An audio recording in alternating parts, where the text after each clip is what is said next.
ಉತ್ತರ ಪ್ರದೇಶದ ಆಗ್ರಾ ಬಳಿಯ ಸಿಂಗ್ನಾದಲ್ಲಿ ಅಂತಾರಾಷ್ಟ್ರೀಯ ಆಲೂಗಡ್ಡೆ ದಕ್ಷಿಣ ಏಷ್ಯಾ ಪ್ರಾದೇಶಿಕ ಕೇಂದ್ರ ಸ್ಥಾಪಿಸಲು ಕೇಂದ್ರ ಸರ್ಕಾರ ಮುಂದಾಗಿದೆ ಎಂದು ಕೇಂದ್ರ ಆಹಾರ ಮತ್ತು ನಾಗರಿಕ ಸರಬರಾಜು ಸಚಿವ ಪ್ರಹ್ಲಾದ್ ಜೋಶಿ ದೆಹಲಿಯಲ್ಲಿಂದು ಹೇಳಿದ್ದಾರೆ.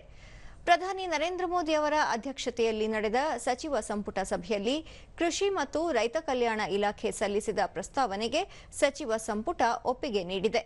ಆಲೂಗಡ್ಡೆ, ಸಿಹಿಗೆಣಸು ಹಾಗೂ ಸುಗ್ಗಿ ನಂತರದಲ್ಲಿ ಇವುಗಳ ಆಹಾರೋತ್ಪನ್ನ, ಮೌಲ್ಯವರ್ಧಿತ ಆಹಾರ ಪದಾರ್ಥ, ಪೌಷ್ಟಿಕಾಂಶ ಭರಿತ ಆಹಾರ ಭದ್ರತೆ, ರೈತರ ಆದಾಯ ಹೆಚ್ಚಳ ಹಾಗೂ ಉದ್ಯೋಗಾವಕಾಶ ಕಲ್ಪಿಸಲು ಈ ಕೇಂದ್ರ ನೆರವಾಗಲಿದೆ ಎಂದರು.